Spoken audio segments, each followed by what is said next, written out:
Kita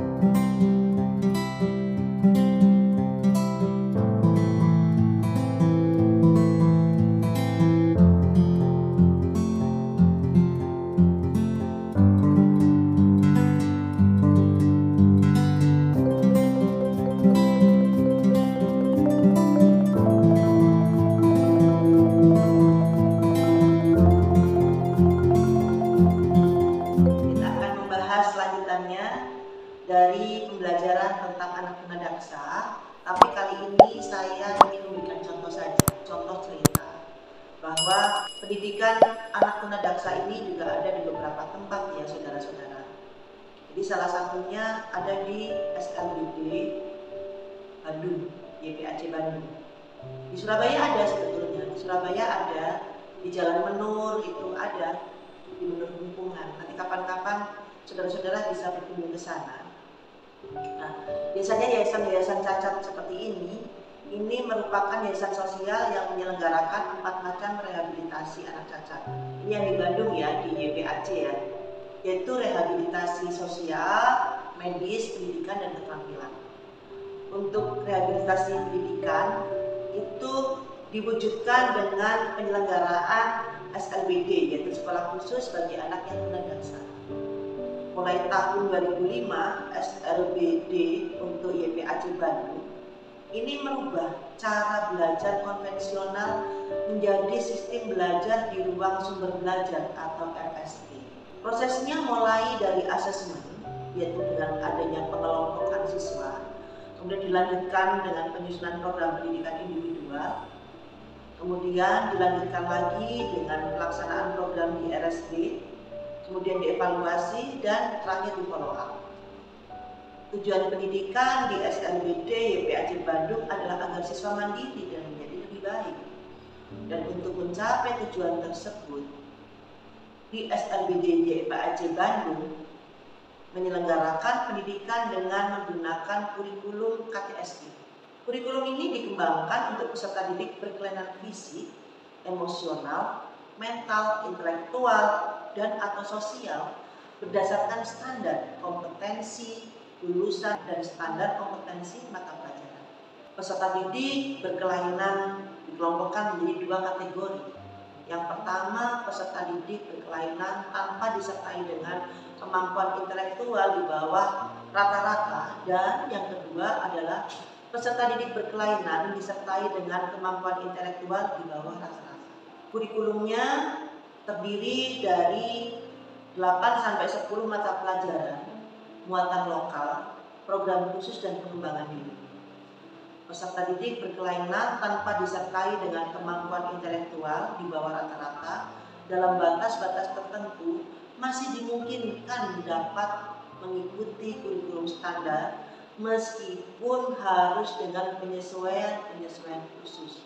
Yang ingin melanjutkan hingga ke jenjang pendidikan tinggi semaksimal mungkin didorong untuk dapat mengikuti pendidikan secara inklusif pada satuan pendidikan umum sejak sekolah dasar.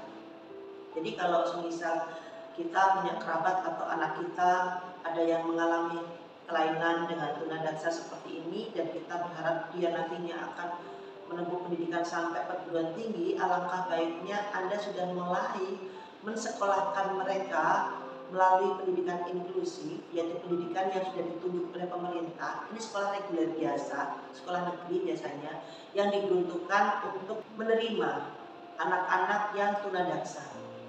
Ini mulai sekolah dasar ya, mulai SD.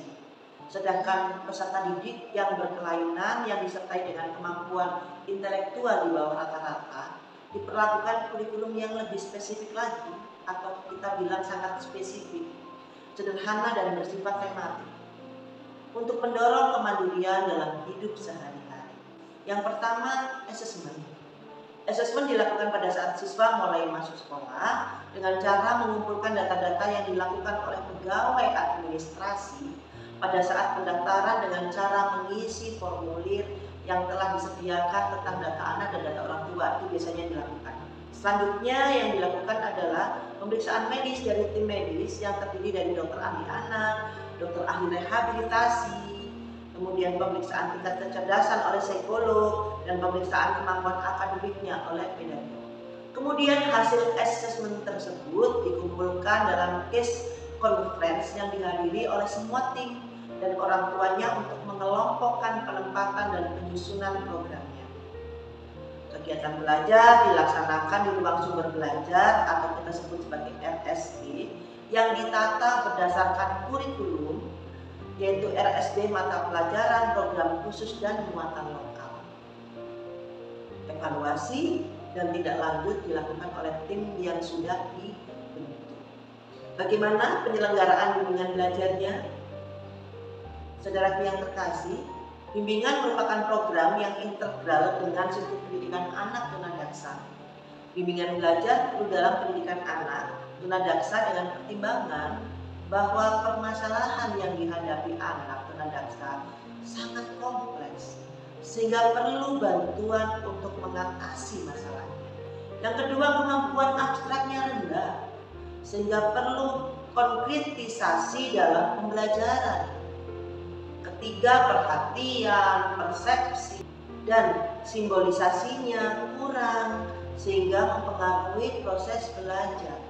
Yang keempat, lingkungan sekitar anak terlalu menuntut kemampuan menyesuaikan diri yang optimal. Keenam, prosedur layanan pendidikan anak tunadaksa di SLBD YPAC Bandung telah mengacu pada pendidikan yang ideal. Ini saya bukan promosi ya, ini hanya sekedar contoh saja. Di mana di YPAC Bandung, langkah-langkahnya dimulai dari kegiatan asesmen, kemampuan akademik maupun non-akademik. Selanjutnya, berdasarkan hasil asesmen tersebut, diklasifikasi, disusun program pendidikan atau pengajaran individualnya, pelaksanaan programnya, itu baik di RSB, RSB, kemudian dievaluasi serta ditindaklanjuti. Prosedurnya sama, asesmen, kemudian diklasifikasi, kemudian dilanjutkan dengan pendidikan individual atau IIP, dilanjutkan dengan pelaksanaan program di RSD, dievaluasi, berikutnya ditindaklanjuti. Nah, bagaimana dengan pendidikan anak tunadaksa di sekolah inklusi? Saya sudah pernah membahas sekolah inklusi, tapi nggak ada salahnya kita tambahkan sedikit. Pada prinsipnya, pendidikan inklusi menuntut agar semua anak luar biasa, terlepas dari tingkat dan jenis kecakapannya, harus dididik di kelas biasa secara penuh, di sekolah yang terdekat bersama-sama dengan teman-teman sebayanya yang normal. Sapon Sivin yang dikutip dalam O'Neill 9495, inklusi didefinisikan sebagai suatu sistem layanan pendidikan luar biasa yang mempersyaratkan agar semua anak luar biasa dilayani di sekolah-sekolah terdekat di kelas biasa bersama dengan teman-teman seusianya. Dan menurut Steinbeck pada tahun 1990, bahwa sekolah yang inklusi adalah sekolah yang menampung semua murid di kelas yang sama. Sekolah ini menyediakan program pendidikan layak, menantang, tetapi sesuai dengan kemampuan dan kebutuhan setiap murid maupun bantuan dan dukungan dapat diberikan oleh para guru agar anak-anak berhasil lebih dari itu. Sekolah yang inklusif juga merupakan tempat setiap anak diterima, menjadi bagian dari kelas tersebut dan saling membantu yang satu dengan yang lain, guru dan teman sebayanya maupun anggota masyarakat lain agar kebutuhan individunya terpenuhi.